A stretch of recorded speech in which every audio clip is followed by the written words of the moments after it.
मुख्यमंत्री डॉक्टर मोहन यादव ने कहा कि लोधा और लोध क्षत्रिय समाज का इतिहास बहादुर का इतिहास है। देश की स्वतंत्रता संग्राम में समाज के बलिदानियों और महापुरुषों ने अपना सर्वस्व निछावर कर दिया। पूरा देश उनके बलिदान का ऋणी रहेगा। भावी पीढ़ी को उनके जीवन चरित्र और मूल्यों से प्रेरणा लेना चाहिए। दरअसल मुख्यमंत्री डॉक्टर मोहन यादव तुलसी मानस भवन में लोधा और लोध क्षत्रिय महासभा की प्रांतीय बैठक को संबोधित कर रहे थे। इस दौरान सीएम ने कहा कि प्रधानमंत्री नरेंद्र मोदी ने इसी भावना के साथ नई शिक्षा नीति लागू कर शिक्षा के पाठ्यक्रम से गुलामी के चिन्ह मिटाए हैं। नई शिक्षा नीति में आवश्यक किताबी ज्ञान के साथ महापुरुषों, क्रांतिकारियों और बलिदानियों की जीवनी को शामिल किया गया है।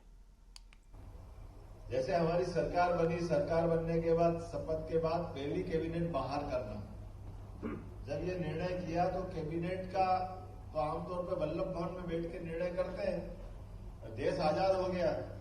देश की आजादी के बाद अगर हमारे उन सारे अमर सेनानियों को याद नहीं करेंगे जिन्होंने हथेली में रखकर अपने प्राण दे दिए, तो हमारी सरकार का बनना बेकार है। मुझे इस बात की प्रसन्नता है कि रानी अवंतीबाई के नाम पर हमने कैबिनेट करने का प्रयास किया। रानी दुर्गावती के नाम पर पहली कैबिनेट उनको समर्पित की, क्योंकि सुशासन के लिए, स्वतंत्रता के बाद की व्यवस्थाओं के लिए, और हम जब कहते कि हमारे लिए अपने अमर सेनानियों को जीवन भर हमको स्मरण करना, तो सबसे बड़ा सम्मान कैबिनेट का होता। और मुझे इस बात की प्रसन्नता है कि जब मैं शिक्षा मंत्री बना था तब भी हमने एक निर्णय किया कि लॉर्ड मैकाले ने 1835 में एक शिक्षा नीति लाया। उस शिक्षा नीति के माध्यम से हमारे जितने भी सनातन धर्म पे गर्व करने वाले वो घटनाक्रम, वो सारे महापुरुष, वो हमारे सारे आदर्श, वो हमारे देवी देवता, वो सबको एक तरफ रखते हुए शिक्षा नीति में केवल किताबी ज्ञान देने का प्रयास किया। और किताबी ज्ञान के पीछे पीछे उन्हें प्रयास किया कि वो हम सब गुलामी की दास्तान से उनके चश्मे से देखें, वो जैसा सिखाए वैसे सीखे।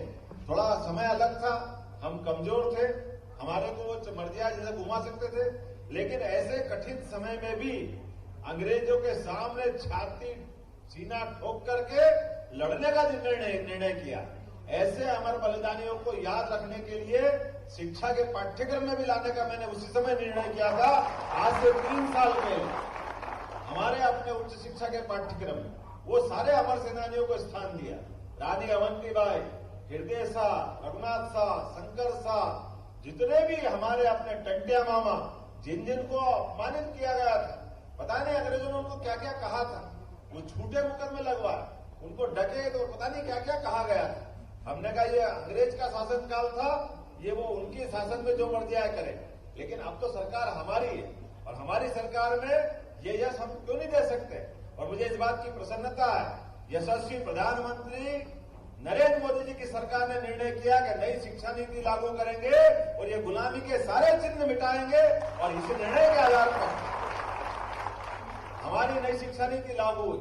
और मुझे इस बात की प्रसन्नता है, नई शिक्षा नीति लागू होने में पूरे देश में सबसे पहले कहीं नई शिक्षा नीति लागू हुई तो अपने मध्य प्रदेश के अंदर हुई। मुझे इस बात का गर्व और गौरव है।